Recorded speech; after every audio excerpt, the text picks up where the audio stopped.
The town of Pendleton is still recovering after a Memorial Day tornado.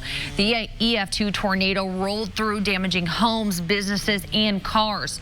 Our Aaron Lish is live in Pendleton with the dangers that are still present after the storm. Aaron, good morning. Good morning. So as the sun comes up, you're seeing more of the extent of this damage. There are things like these street lights that were just absolutely snapped off. These things are so heavy.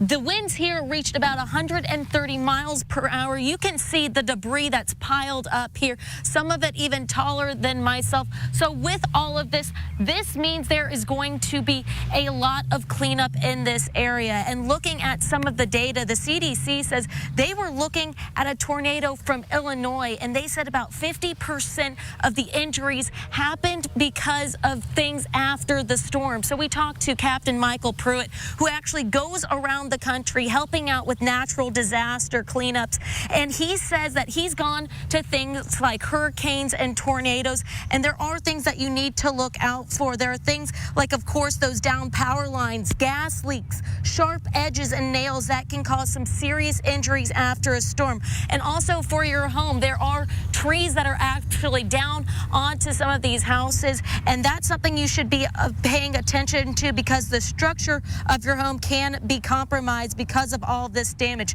Again, there's plenty of debris here, and Captain Pruitt says prepare before you clean up. If we go out and start rummaging around and trying to start working in this environment, and we haven't prepared ahead with, the proper boots and gloves and safety glasses to wear when we're doing this, we're going to end up getting injured, and then it just prolongs our misery beyond the disaster itself.